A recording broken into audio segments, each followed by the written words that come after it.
Hey everybody, today I'd like to talk about a drum track project that I was hired to do that proved to be quite challenging for me, and I kind of liked it, and it came out pretty good. I'm very happy with it. So let me explain what it is.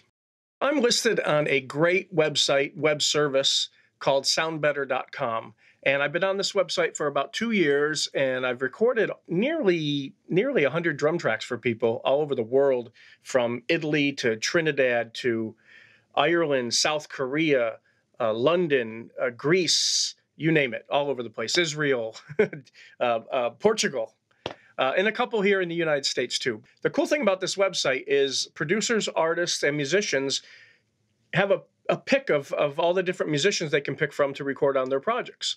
If you're a music professional and you can record yourself at home, or you have a studio, or you have access to a recording studio, I highly recommend this website. I was sent a proposal on soundbetter.com from a guy named Leroy Coons, and he's a actor, director, producer out in LA. Leroy needed a drum track to be an exact sound alike and match up perfectly tempo, feel, and the sounds to the original. And the original recording was All Along the Watchtower by Jimi Hendrix, written by Bob Dylan. However, the Hendrix version is just amazing. And Mitch Mitchell plays drums on it. It was recorded in 1968. And it's just a great drum track, a great recording, a great version of the song. So they've cut the film. They've edited the film to this song already. And then they found out how much it costs to license the actual sound recording, the master license.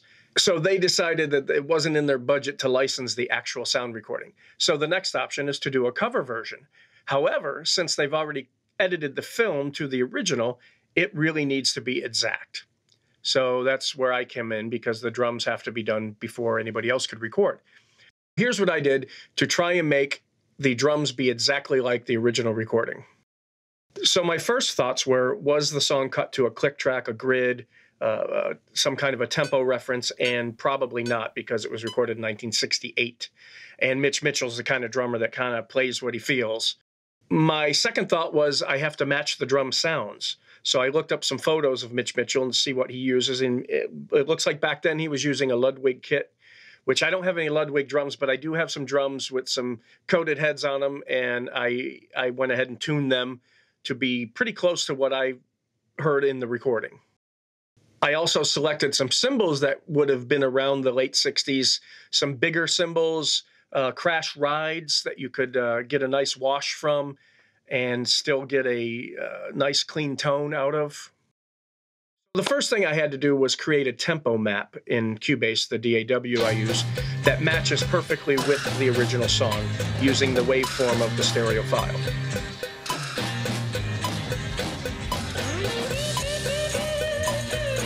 And that allows me to match my drum part to a grid that matches the original recording.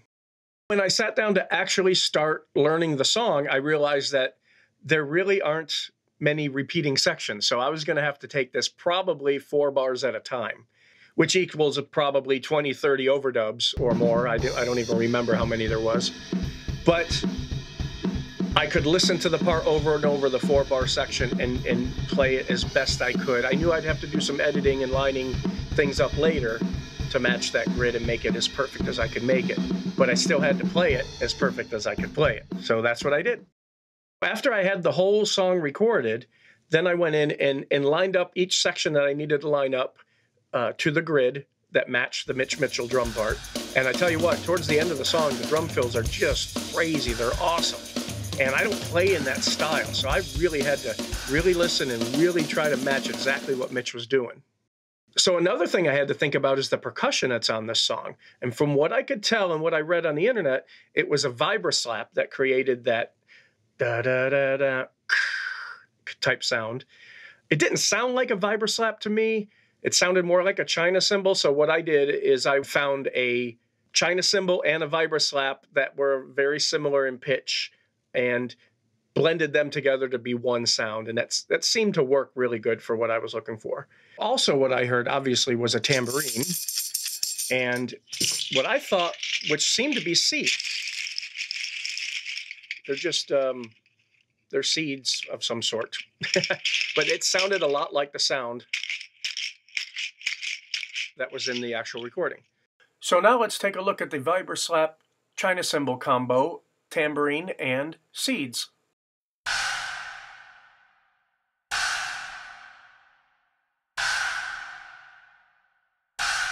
Here's a tambourine and seeds. Crazy. Before I sent it to the client, Leroy, I wanted to do a mix that resembled the actual recording. And I noticed there was a little bit of a slap back, kind of a delay on the drums. And the reverb on the drums was sort of a plate reverb, kind of a warmer plate reverb. Now, the drums on the recording are pretty much in mono, and the slap back is on the other side, and the reverb's kind of on the other side. Let's take a look at the reverb and delay. I'm going to mute the delay, and then the reverb. And now I'll unmute both of them.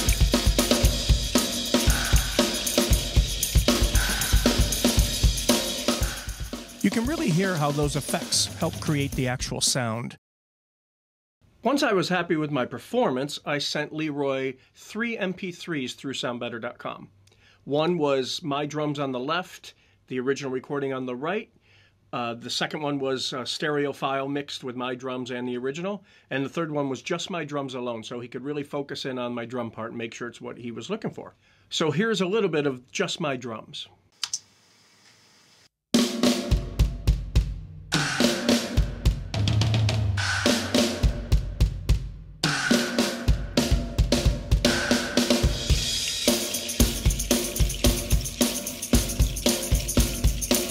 I'll skip ahead to the second chorus.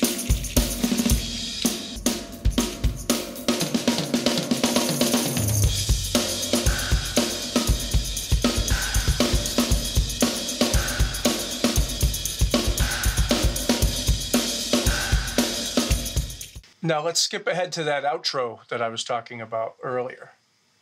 Crazy.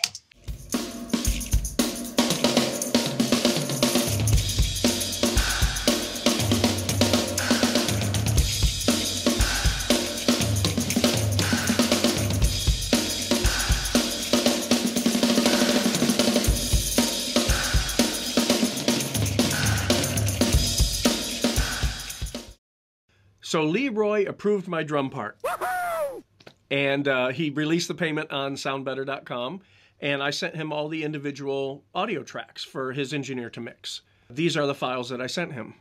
Bass drum inside, bass drum beater side, sub kick outside, snare drum top, snare drum bottom, rack tom 1, floor tom, hi-hat, ride, overhead left and right, ambient mono, and room ambience, left and right. Also included was the audio files for the seed track, tambourine, and the effects returns, reverb left and right, and delay left and right. Just for fun, here's the original song with my drums on top of it.